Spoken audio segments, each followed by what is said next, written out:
Hi, I hope you're all having a wonderful day today. Today's video is one that I get a lot of emails, a lot of DMs, and a lot of questions about.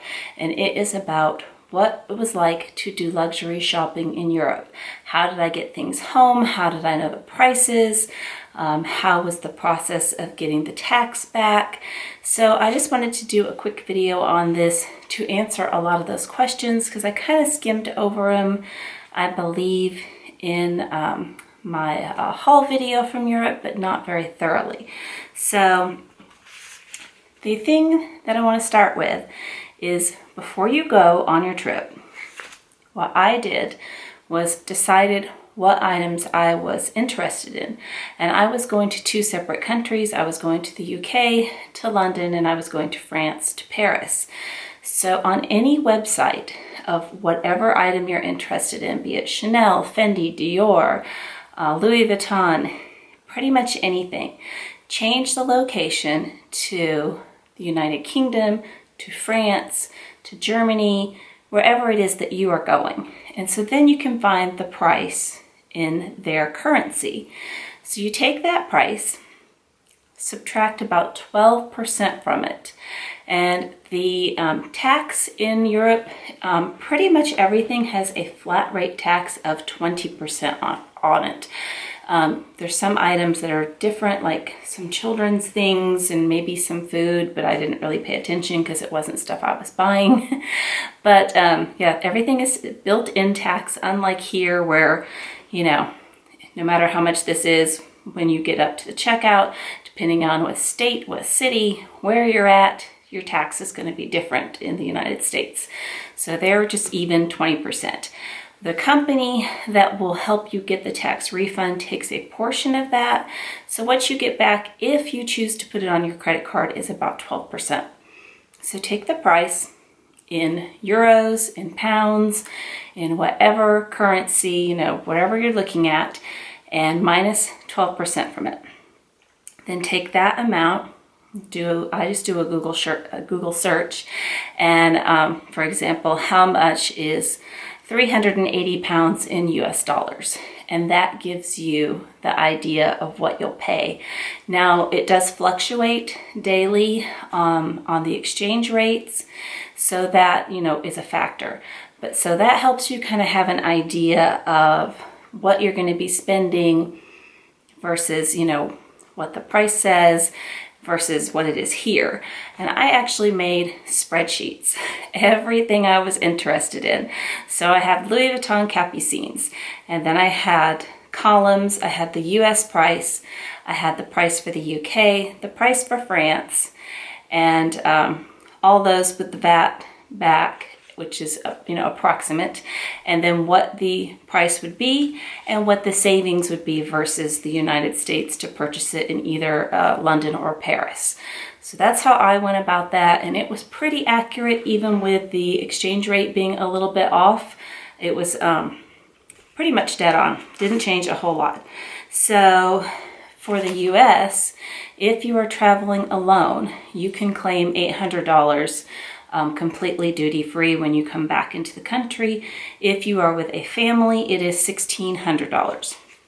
Sometimes they will charge you when you come back, sometimes they won't. I've seen a lot of YouTubers that came back with way over the limit and they weren't charged, and some that were. My girlfriends, they were both charged. We went with a group of people, and two out of the group were charged when they came back. I was not. So it just depends.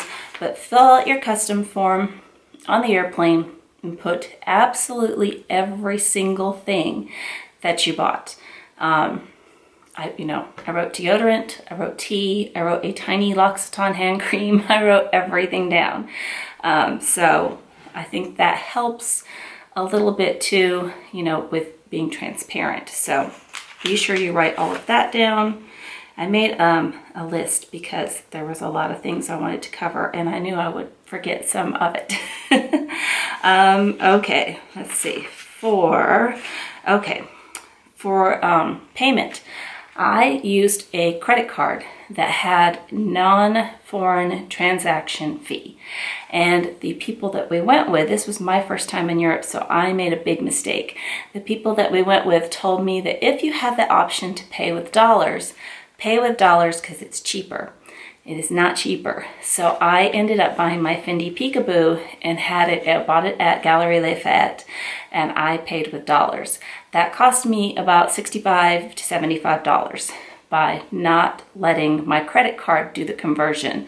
So if you have a card with no fee, pay in whatever currency of the country that you're in, your credit card is going to give you the better deal. My husband had one that he threw in for me to let you guys know, do not exchange money at the airport. It is way a ripoff. You can either order it from your bank at home, or there's different locations there. We actually didn't have a lot of cash on us at any time because everything is uses a credit card. He also had one more tip when I was telling him I was doing this video about Uber versus cabs. Uber, the price is the price, and it doesn't change on your credit card, both London and Paris. And there's Ubers absolutely everywhere, and they're very, very inexpensive there. So that was something that I wanted to bring up. Also, this has nothing whatsoever to do with shopping, but if you are going from London to Paris and you're planning on taking the Eurostar like we did, the sooner you book it, the better. It goes up, up, up, up, up in price. Now, maybe like the day before, maybe it plummets, I'm not sure, but I know watching it, it kept getting higher. So we booked that as far out as we possibly could. So back to actual shopping. So I was talked about the website, go on that, for getting the bags home. We upgraded to premium economy. So premium economy on British Air, I'm not sure about other airlines, but it will let you have 2 check bags per person, 2 carry-on bags per person, and 2 personal bags per person. So going out, we checked 3 bags, and I brought 1 on the plane because my carry-on is light pink and it's kind of delicate, and I didn't want them chucking it around. I just had like our jackets or something in there. But those 2 carry-ons were basically empty. Coming home, we had a little bit more than we were planning on buying. My husband got several pairs of shoes, which I was really, really excited for him to do. But his feet are like this big. So that we needed another suitcase. So we got another suitcase. His idea, which I thought was absolutely brilliant, because he didn't care about bringing his shoe boxes back, but I wanted my Chanel boot box, I wanted my bags boxes, I wanted my boxes. So we filled the boxes with things that were coming back with us, like, you know, sweaters and clothing that we'd worn, laundry in other words, so that would take up less room in the suitcase and we could get everything home. And as far as all of the luxury items went into carry-ons, and they went into the overhead bin on the plane and stayed with my person. He did put his shoes underneath the plane, but the chances of somebody stealing size 14s we thought were kind of slim. And no box, and they wouldn't have known that they were brand new possibly. So we're like, what are the chances somebody's going to take your shoes? We did have some friends that recently flew back from Mexico. They put a Tiffany necklace and both of their Maui Jim sunglasses underneath the plane, and when they got back to Tennessee, they were both gone. So anything that is of value, I really would try to not put under the plane if it at all is possible. So that is how we got all the stuff back. And you can buy luggage there. There's lots of little stores. I think we spent 90 euros on a really big bag that had 4 wheels. So that was really good. So as far as the savings go, I did a lot of research on this. I've been looking this up for years. My daughter went to Paris, I want to say close to 4 years ago. And I had her pick something up for me, so I was doing these conversions. I've been doing them for a long time. I have good shopping math, very good shopping math. But the biggest savings, and this was the same 4 years ago to today, in Louis Vuitton is going to be leather bags. Canvas is going to be a savings, but not nothing near leather. Leather, you're going to get at least $1,000, if not up to maybe $1,500 on some bags. Chanel, same thing. Huge savings on Chanel, between $1,000 and possibly $1,400 depending upon the bag. So this year for me versus last year for me, the savings are even more significant because last year I did have a few tax loopholes that I was able to avoid tax with the majority of my Chanel and Louis Vuitton purchases. This year the government has changed a lot of laws, and yeah, there's tax, and my tax is 9.75%. So huge. The things that I felt like did not have significant savings, and that I also still know don't, because I did look up one of these the other day. Fendi, for example, in general, maybe $300 to $500. I mean, it's still a lot of money, but it's not like $1,500 at Louis Vuitton. So if you're really debating between two bags, you know, you may want to go with the one that has the bigger savings if you like them both equally. For me, last year, it was cheaper to buy Cartier in the States, and it is only marginally less expensive right now in the UK, just tiny bit, maybe $100 to $200. Just depending on the piece again and what you're choosing. So, but that's a good way to know, so that you know that if you're going to try to save money, that you're maximizing your savings. So it's good to have a little list. I kept that list with me when we were shopping, and it came in very handy. I bought a few things that were not on my list at all. Not this one, but the Leo Graham Shine Shawl in the black. I had no idea how much that cost at home. I didn't do the conversion in the store. It was just pretty and I wanted it. So there were a few little things like that that I really didn't research or plan ahead. And I actually did really good on that. The shawls are actually a very, very good deal there. They're like about $300 to $400 less, which is a lot of money. So the other thing I want to mention, you can shop anywhere in Europe. So let's say, like in my example, I flew in and out of London. I could have gone to London, I could have gone to Paris, I could have gone to Scotland, I could have gone anywhere at all and bought whatever I wanted to.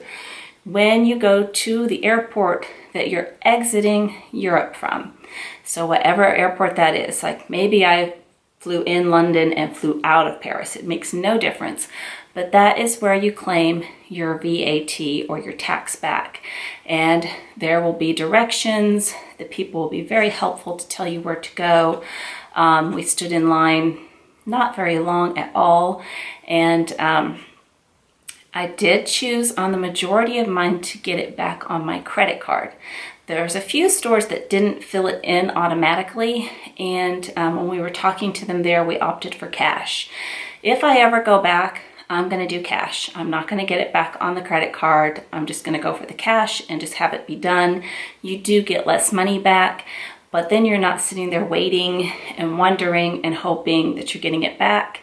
And it did take quite a process. It was between 4 to 8 weeks for the majority of them. I did get all of my refunds, and they were very nice there. They walked us through it because we had never done this before. They had us take a screenshot of every single paper once it had been stamped, and then they actually send it off for you. When I had done research in the past, you had to get your envelope stamped, then go put them in some sort of a mailbox, is what it had said. So they took care of all that. I didn't have to take that anywhere else. So when you're at really large department stores, such as Harrods and Galeries Lafayette, it is a little bit more of a pain to do the VAT there versus like when I was at the Louis Vuitton on which ones did I go to? I think Avenue Montaigne and I think Rue Cambon. I think, no, Champs-Élysées. I'm not good with French. And the Chanel on Rue de Cambon. When you go to the smaller, well, they're big boutiques. They're not smaller, but they're not these massive, massive department stores. There, they completely fill the forms out for you. When you're at Harrods and Galleries, you have to go and stand in a line and wait for somebody to help you. At Galleries, they had little machines that you had to do it yourself, but there were people that would help walk you through it. Something else about shopping there, especially in Paris. So Galeries Lafayette, and I'm totally blanking out. Selfridges? No, that's in London. What is the store next door to it? I am having a brain freeze. But anyways, you know what store that is, I'm sure. But the one right next to Galeries Lafayette. They are huge, huge, huge stores that have multiple brands. So there's Fendi boutique, there's Gucci, there's Chanel, there's all these boutiques. They're very, very small, and there is always a line or a queue depending on which country you're from. There's a line to get in them usually. It's much, much, much easier going to one of the Louis Vuitton stores. I got help immediately on Avenue Montaigne and on the Champs-Élysées store. It took a few minutes because whatever lady, I was trying to look at a scarf and she was standing right in front of me and just ignoring me for some reason, but it took maybe 5 minutes and somebody walked up and said, "Can I help you?" And same with Chanel. Chanel did have maybe like a 5-minute wait. Again, they put your name on a list, but the Palace Vendôme, Louis Vuitton, got right in there. They did our hot stamps almost immediately, and they had an event going on, which I don't remember what the event was, something for Fashion Week, but and they were still so helpful. So kind of recommend that a little bit over the big department stores, even though they were fun to visit. It was just a little bit easier, a little bit less hectic, and a little bit less crowded. So I liked that better. And I'm trying to see if I missed any points that I wanted to talk about. Oh yes, okay. So I don't know anything about the Paris airport because I have not been there. However, Heathrow has huge, gigantic mall in most of their terminals, if not all, I'm not sure. Nashville flies in and out of Terminal 5 there, and they have just about every store that I would like to shop at. And I did not make any reservations or anything like that because I had shopped till I dropped, and I wasn't planning on buying anything, but I ran in the Chanel boutique and I ended up with a pink lambskin camellia card case, which I was very happy about. But they do have a service, which is wonderful. If you are traveling there or you have somebody that is going there for you and is willing to pick something up for you, once they're through security, they, well, first of all, you email them what you want, from what store, the item number, the color, you know, very specific. They'll tell you if the store has it or not, and they'll tell you the price. And it does say a little disclaimer at the bottom that, you know, the price is subject to change between now and when you arrive. They will hold something for you 24 hours before your flight. I don't know about every boutique, but the few that I have checked on, they will do that. And so you do not get the full 20% tax removed at the airport. It is more like average of about 16%, somewhere in there. But you also don't have to go stand in the line at the VAT to get your tax back. And you just get on the plane, and it's a lot easier. So, and they do have a good selection. Chanel does not have classic flaps at Heathrow. I'm not sure about any other airport, but they do not. If that's your goal, is a classic flap, don't wait till you get to the airport. Also for Chanel last year, and I didn't research that this year, but last year on average a bag was about $50 to $60 less in London than in Paris. And I'm not sure why, but a Louis Vuitton was way less in Paris than in London. So I don't know, it just fluctuates, I guess. But the airport thing was great. Another thing that they will do in the personal shopper service is free of charge. But if you're in a terminal and it does not have whatever store that you want, they will arrange to meet you and they will escort you to the terminal. So you don't have to, I'm guessing, so you don't have to re-go through security. I know one time I was on a girls' trip and these girls don't fly very often, so we had to get to the airport like beyond early. And there was no food in our terminal. So we got on a bus and went to another terminal and had to go through security again and then again back at our terminal, which is kind of a pain. But so I'm guessing that with their escorting, you know, you don't have to do that. And then you can still do your shopping. So you will want to get there a little bit early. It is huge, at least Terminal 5. I'm sure they all are, but it was really, really big. And they were very, very helpful in Chanel were really, you know, I was impressed with how sweet they were, because you're not a return customer.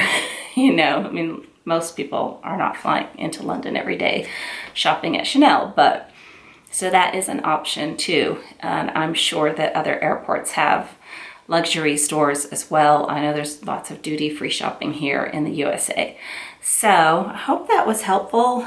Try to see if I got it all that I was wanting to talk about, that I get asked a lot. And yeah, I think that's it.